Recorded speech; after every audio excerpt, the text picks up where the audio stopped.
The Bible. A sacred text filled with fantastic tales of an awesome supernatural force. But what if that force wasn't God? What if it was a UFO? In Ezekiel, what was that gleaming wheel within a wheel that descended on the prophet? In the Sodom and Gomorrah of Genesis, where did the devastating fire and brimstone come from? In Exodus, what was that presence in the sky that led Moses through the desert? Were these the actions of God? Or might these mysterious forces in the skies have been UFOs in the Bible?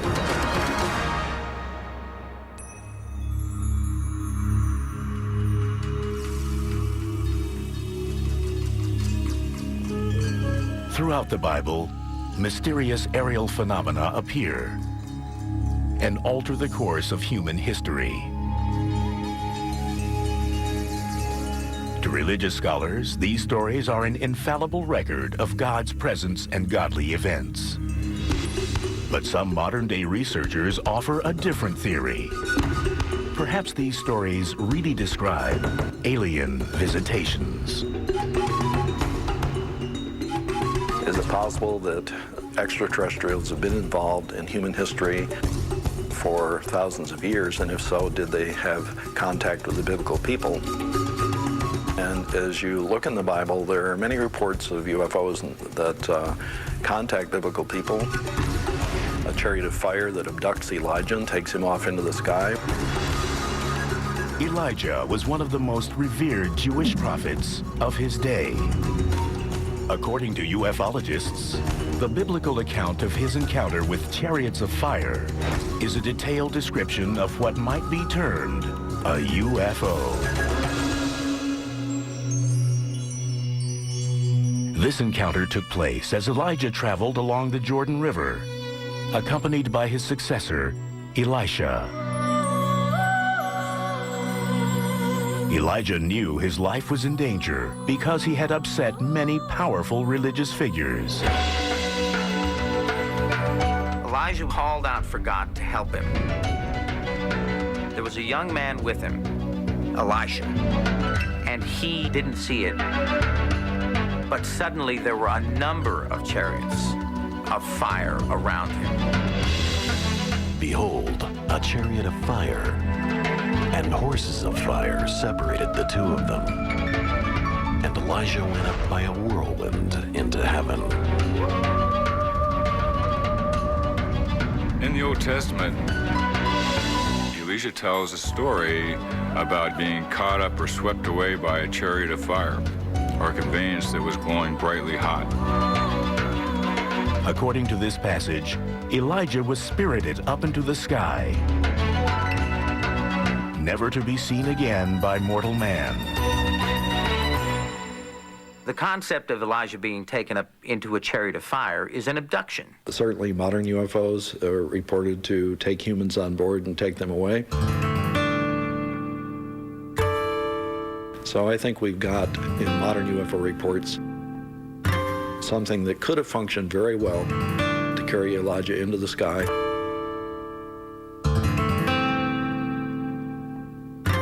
If we were to take what Elisha was describing and compare it to events of people being taken aboard unidentified flying objects or flying saucers, it may very well be the same type of event occurring in those days compared to what they could compare it to. What we think of as a chariot and what we think of as a flying saucer may seem worlds apart. But some contend that perhaps they aren't so different after all. Chariots is actually a word that means some form of conveyance, and back in those days, the closest thing they could compare these moving objects to was a chariot. So therefore, they were a conveyance that was glowing or bright or had a fiery appearance. And that was probably the closest association they could make to these conveyances in the sky.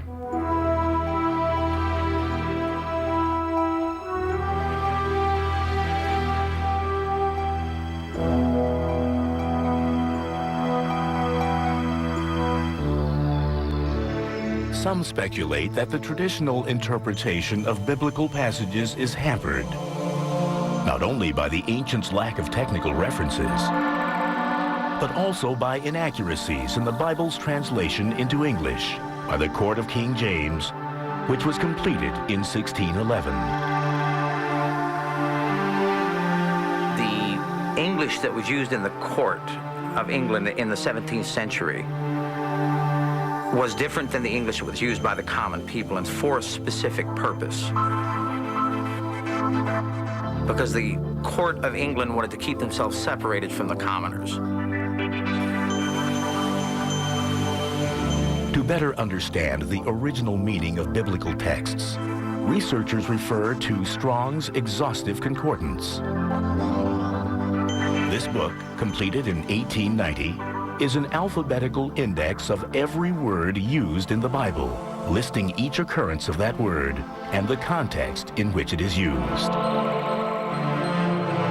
By doing this, some researchers believe they have discovered another connection between Elijah's story and UFOs. In the King James Version, Elijah tells of being whisked up into heaven. But some now believe that perhaps he wasn't talking about the godly realm.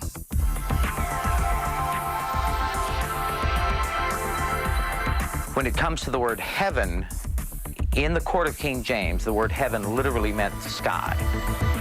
So in the hundreds of places in the Bible that heaven is used, it actually means sky. It is never described as a place that you go to for a particular reward.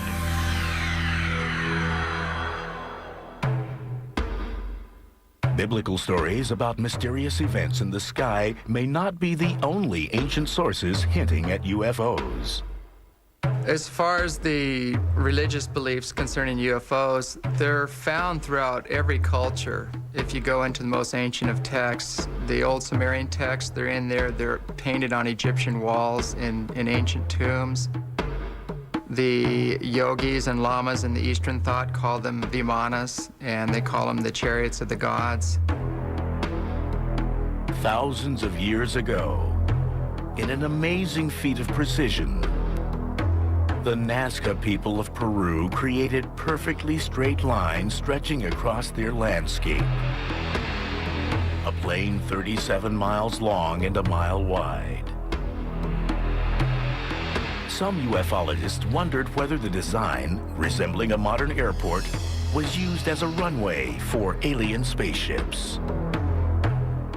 The lines intersect, forming enormous geometric shapes, and include drawings of insects, mammals, and a mysterious humanoid being, which some say resembles a man in a spacesuit. You can only see them from the sky, and so you have to wonder if these lines weren't drawn to impress beings that were flying in the skies, and therefore the cultures that drew these were trying to at least get the attention of the sky people that they knew were there. Other ancient civilizations also believed that they were visited by extraterrestrial beings. Kukulkan, a patron god of the Mayans, is said to have descended from the sky and bestowed upon them complex technological and mathematical principles.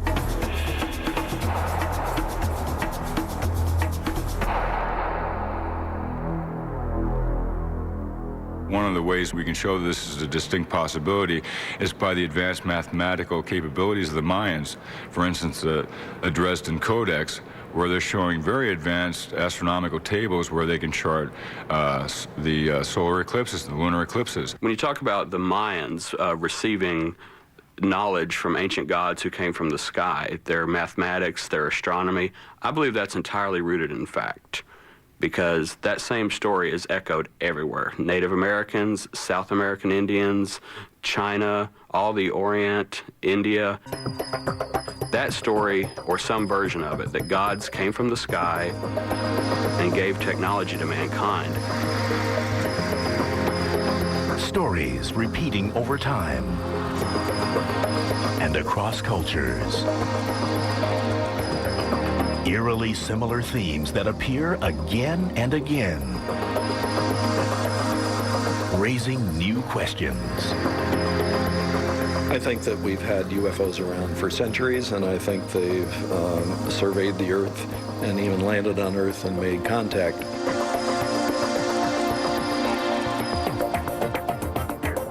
There have been some things they've done that we'll say have shaped our development very radically, and I think the biblical religion is an example of how they've shaped our development.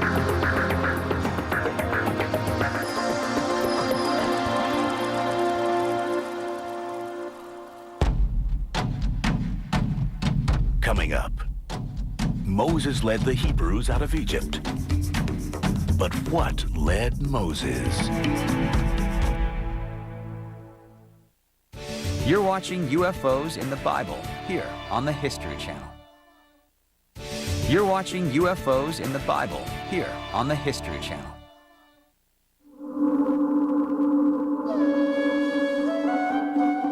It was a pivotal moment in the development of the Judeo-Christian religion.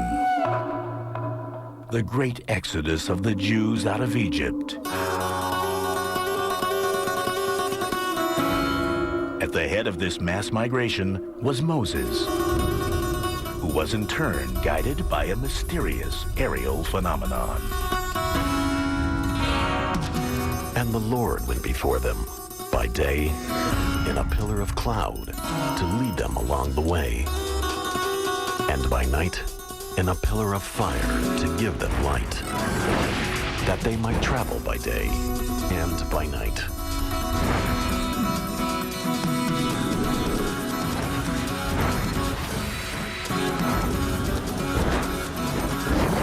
It is this element of the story that is especially intriguing to modern UFO researchers. Just who or what was this protector?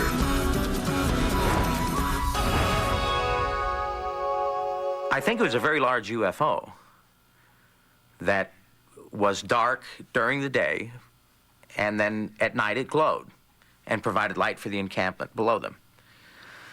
And at times it would hover for months, for weeks and months at a time.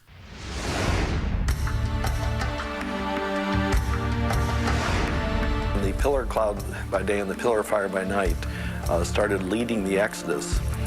This was clearly an object in the sky that apparently contained some type of intelligent reality.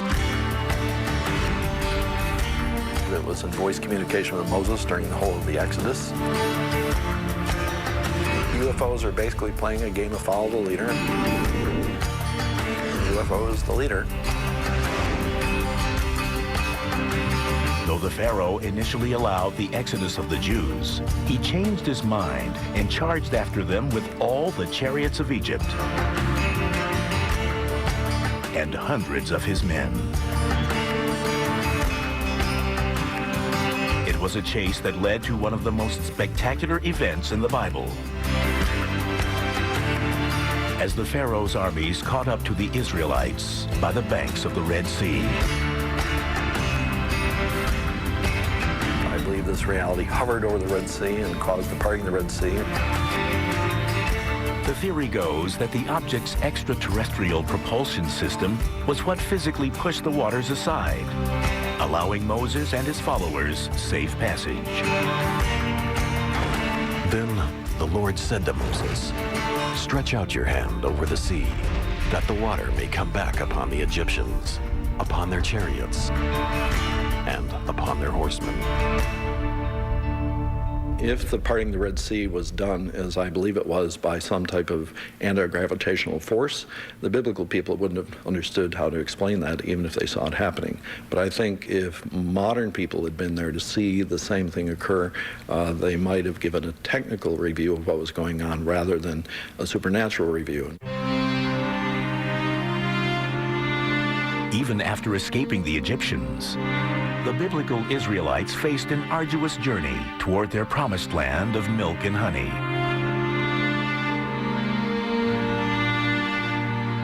Along the way, the pillar of cloud shadowed the Israelites' every move, protecting them as well as guiding them. The pillar of a cloud during the day is actually providing a canopy. In the area that they were moving, it's a wilderness area, and the temperatures can reach up to 120 degrees, and this went on for 40 years. I believe the pillar dropped manna from it onto the ground to feed the Jewish people during the 40 years of their exodus, to keep them alive in the wilderness, while what I would call a huge religious conditioning project was going on in the hands of this extraterrestrial reality. In some modern interpretations, this UFO provided much more than shelter and food. As the Israelites approached the slopes of Mount Sinai, the pillar of cloud again communicated with Moses. The Lord said to Moses, "Be ready in the morning, and come up in the morning to Mount Sinai, and present yourself there to me on top of the mountain." When Jehovah landed on the mount, he gave a specific warning to keep people away. Yet he allowed Moses to go in. And Moses went up into the mountain and apparently into the craft that was on the mountain. Then Moses went up on the mountain, and the cloud covered the mountain. Now the appearance of the glory of the Lord was like a devouring fire on top of the mountain in the sight of the people of Israel. And Moses entered the cloud. Modern theorists speculate that this time on the mount was spent inside a UFO. And when he came back down the mountain, his face shone or glowed.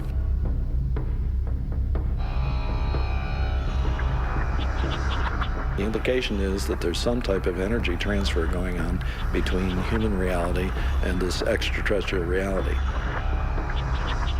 When Moses descended from Mount Sinai, in his hands were the 10 Commandments, the supreme guidelines for his people. And afterward, all the people of Israel came near, and he gave them in commandment all that the Lord had spoken with him in Mount Sinai. But if this enormous pillar in the sky was truly a UFO and gave the Israelites the moral framework for their society, what did the ancients make of it? According to Moses, the individual that was inside the pillar of fire and the pillar of a cloud was Jehovah. Jehovah is the name of the national God of Israel. Their God was a God of the sky, a God of the heavens, a God who made heavens and earth. I don't think it was hard for the Hebrew people to believe God is in the pillar, cloud, and fire. God is the one in the UFO there. Some believe the influence of UFOs is not limited to the Jewish Bible, that it can be traced into the Christian faith as well. Thousands of years after the Exodus, the New Testament records the transfiguration of Jesus.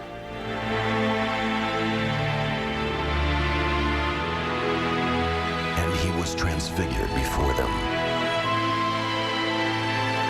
His garments became glistening, intensely white, as no fuller on earth could bleach them. And there appeared to them Elijah and Moses,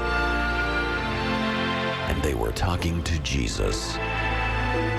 It was surprising to see Moses and Elijah on the mountain with Jesus, because Moses had been dead for hundreds of years, and Elijah, although he never died on earth, was taken off into the sky in a chariot of fire and was never seen again until now.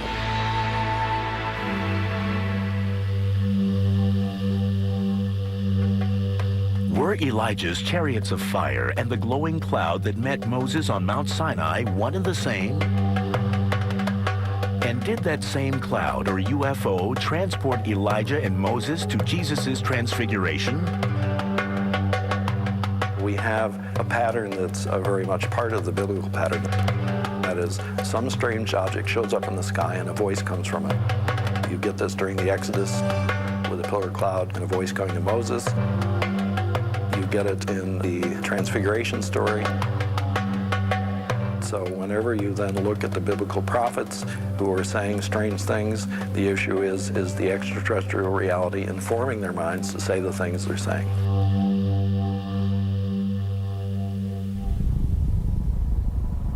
Coming up, the close encounter of an ancient prophet. You're watching UFOs in the Bible here on the History Channel. You're watching UFOs in the Bible here on the History Channel.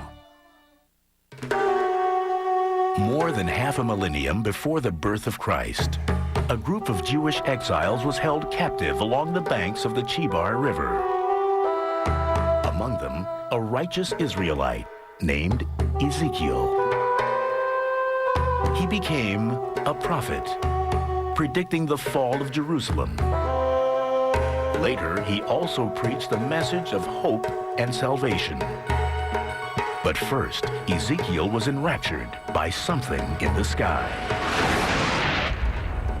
As I looked, behold, a stormy wind came out of the north,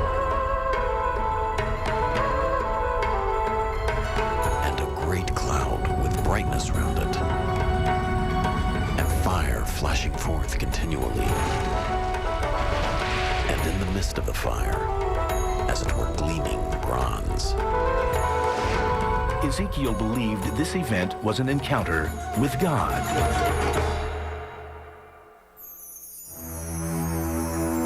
But UFO researchers wonder if it might have been something else.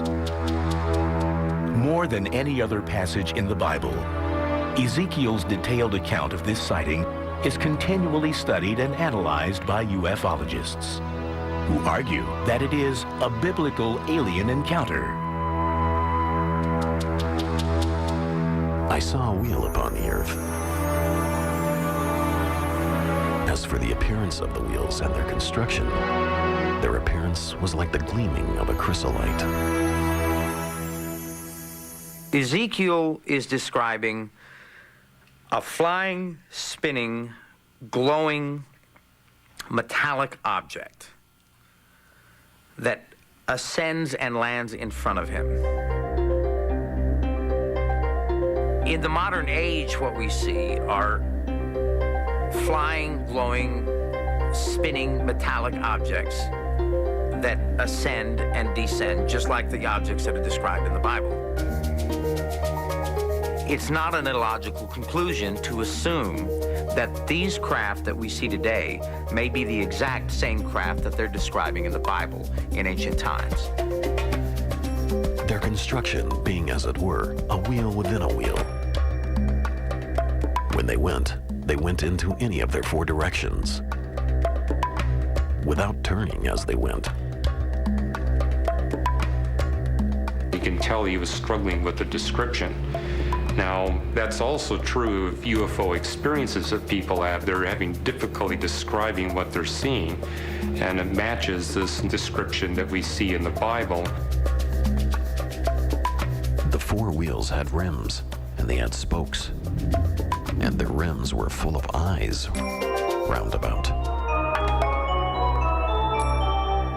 What I believe he's talking about is devices, mechanical devices.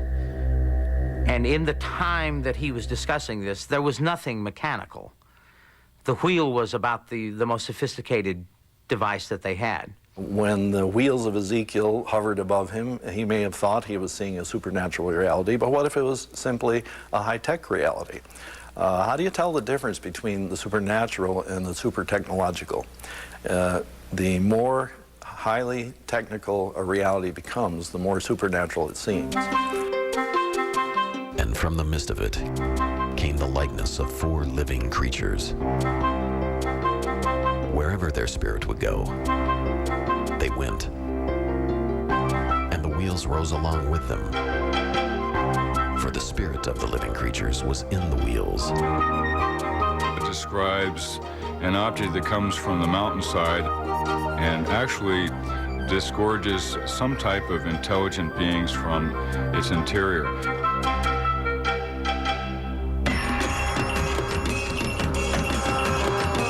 As for the likeness of their faces, each had the face of a man in front. The 4 had the face of a lion on the right side. The 4 had the face of an ox on the left side. And the 4 had the face of an eagle at the back.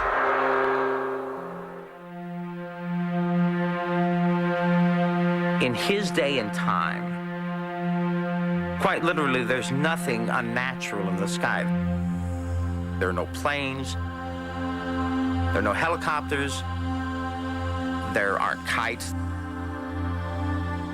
There aren't even any balloons. And in his day and age, nothing moved unless it was alive or unless something living was moving it.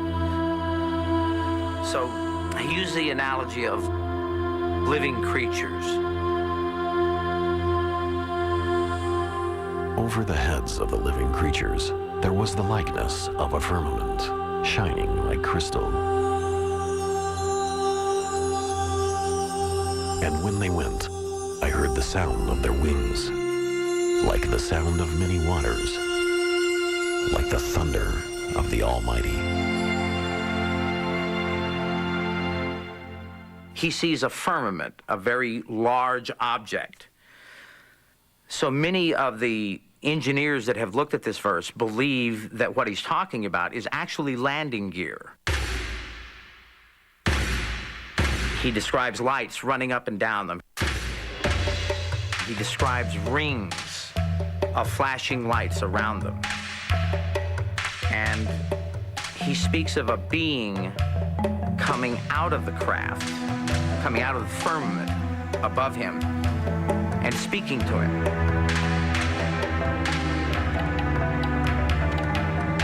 If these visitors were extraterrestrial in nature, why did they appear to Ezekiel? Did this initial encounter with Ezekiel lead to some form of mind control, which led him to write this very long book of prophecy about the future of Israel and about the military and political consequences of what was going to happen in the future? I don't know about this, but this is certainly one of the key concepts that theologians would have to explore once the UFO reality were admitted to be real.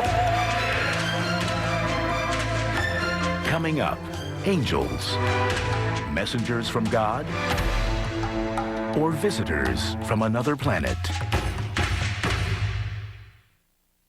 You're watching UFOs in the Bible here on the History Channel. You're watching UFOs in the Bible here on the History Channel.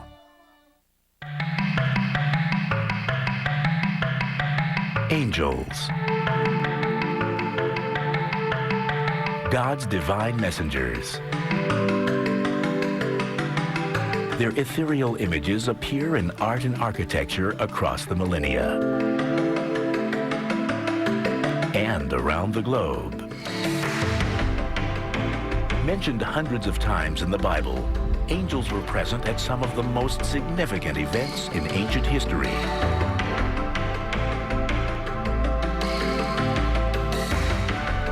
But what are angels?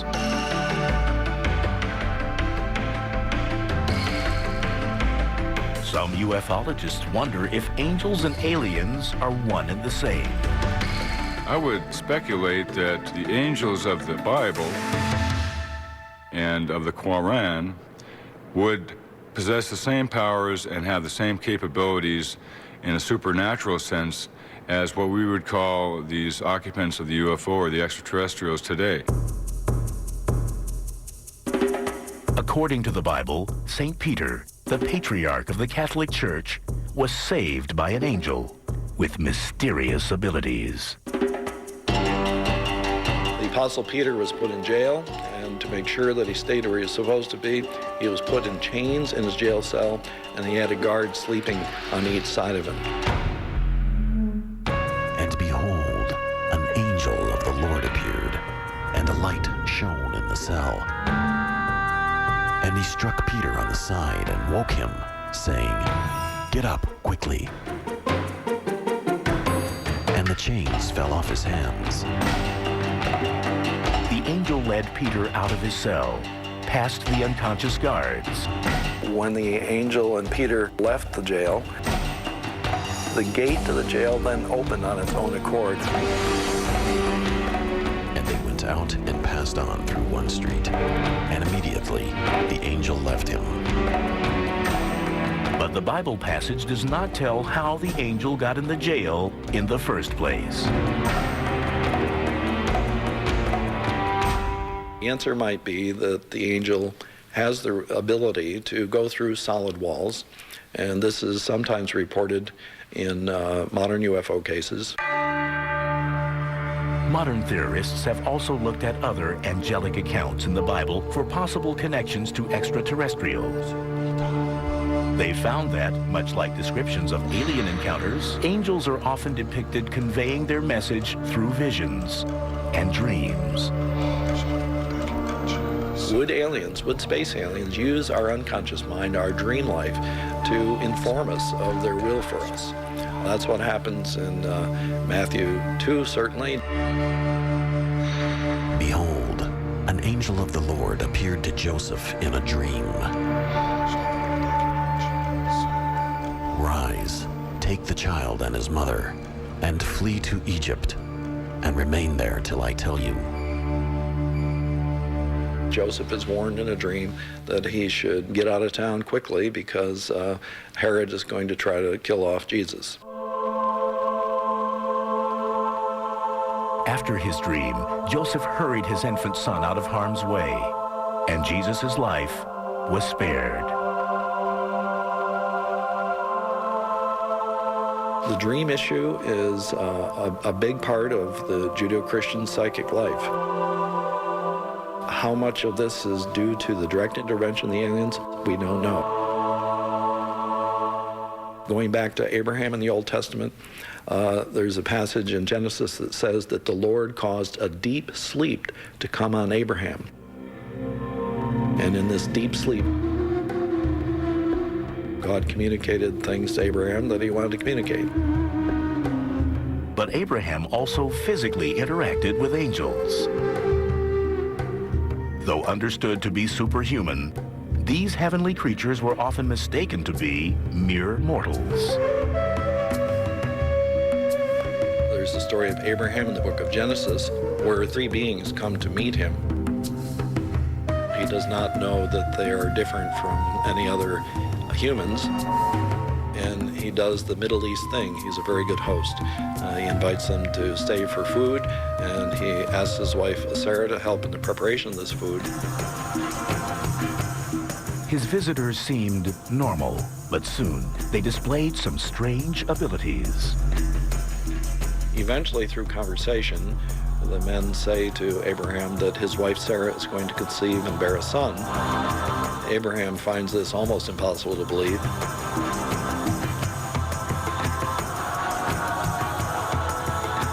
His wife Sarah, who's kind of hanging out around the tent, starts laughing inside herself, not out loud. And the three men accuse her of laughing. She denies it. But in any case, this implies that they could hear her mind telepathically. The question of telepathy and whether or not these beings could read the mind both of Abraham and of his wife Sarah is a big issue. Telepathy is also a trait often associated with modern UFO extraterrestrials. But they go away, and sure enough, she becomes pregnant. And now in retrospect, Abraham realizes he's had what he calls a divine encounter, but I think we might now call it an extraterrestrial encounter. Within a year, Sarah gave birth to their son, Isaac, who became the bloodline through which the Jewish nation was established. One of the things that are reported among UFO abduction cases now is that very often the alien beings seem to be interested in the human reproductive process. Right here in the story of Abraham and Sarah, we have the possibility that aliens are involved in the reproductive process of Abraham and Sarah, and that Isaac is here due to some type of extraterrestrial intervention. So that some of the what you would call extraterrestrial stories in the Bible indicate psychic control of the human race, or if not the whole human race, at least chosen people in the human race. So whenever you then look at the biblical prophets who are saying strange things, the issue is the extraterrestrial reality informing their minds to say the things they're saying.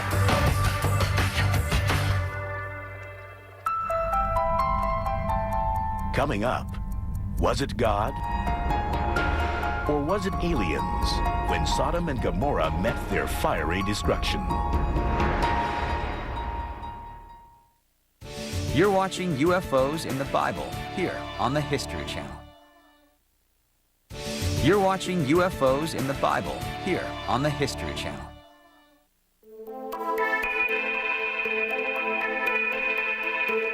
Most of the events in the Bible that ufologists ascribe to extraterrestrial intelligence have effects that run from the benign to the beneficial. But that is not always the case. As in the story of the destruction of Sodom and Gomorrah. As told in the Bible, the inhabitants of these two sister cities were so debauched and sinful that there was no hope of turning back their evil ways. The only solution, total extermination.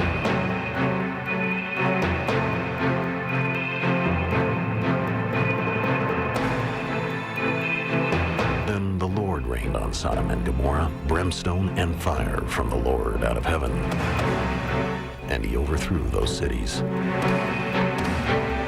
In his 1968 book, The Chariots of the Gods, Eric von Daniken presented a different theory about the destruction of Sodom and Gomorrah. Eric von Daniken had speculated that Sodom and Gomorrah might have been destroyed by extraterrestrials using nuclear weapons. The reason he came to this conclusion is the description that fire and brimstone came down from the sky. It certainly would get the attention of planet Earth pretty fast if we really concluded that extraterrestrials had destroyed whole cities because they didn't like them.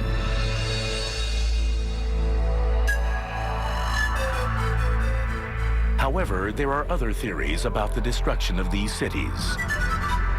Some believe the story may have been used as a mythological warning. A lesson passed down through the millennia to reinforce the importance of piety. God removed the Sodomites and the citizens of Gomorrah from existence, and that's what the text talks about. Fire rained down from heavens and wiped them all out.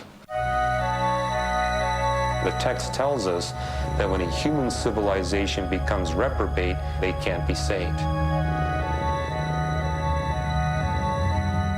The other way to look at Sodom and Gomorrah is that if the towns ever actually existed, and if those towns were destroyed, were almost certainly destroyed by some natural means. It's such a metaphor for a religious idea, that is, man was evil and deserved to be punished for his iniquity.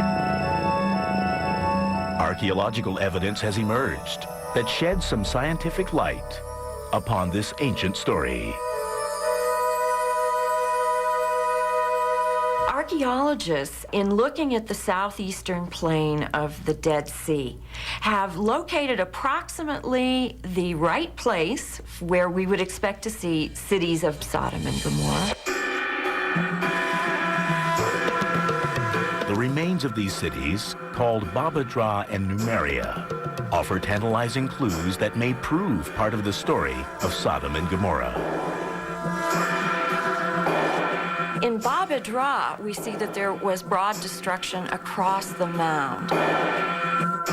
Next, we find at Numeria that there is a layer of ash, which can suggest that the city was burnt.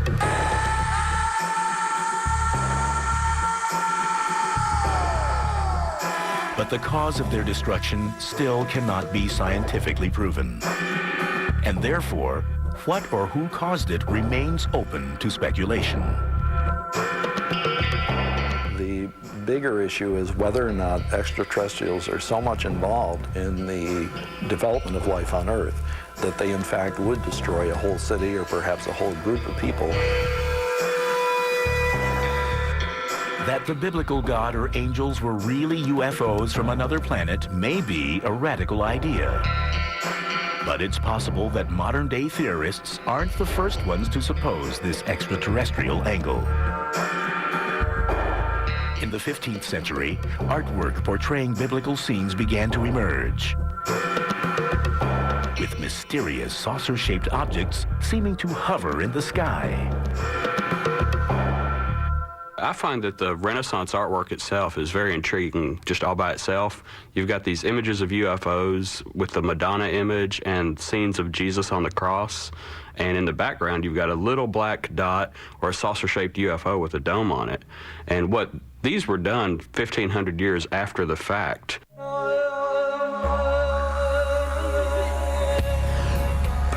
It's a matter of a Rorschach test for the observer.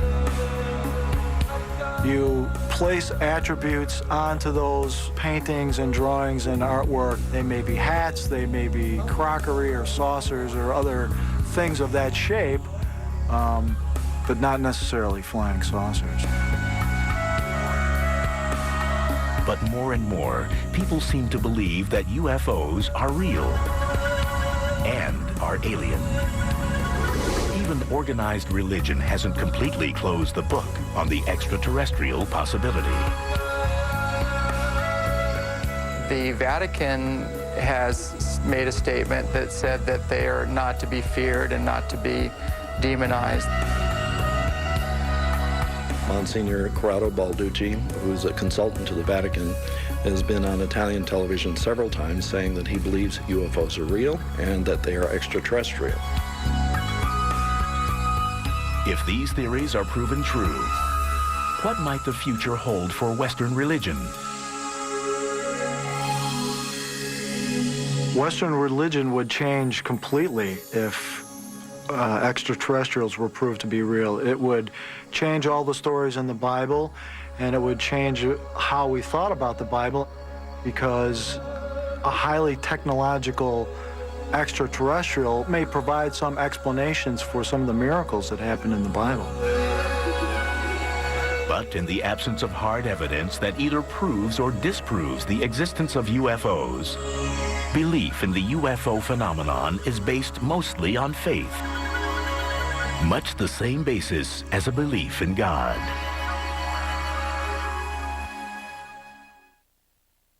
The History Channel proudly offers the program you're watching on home video for only $39.95 plus shipping and handling.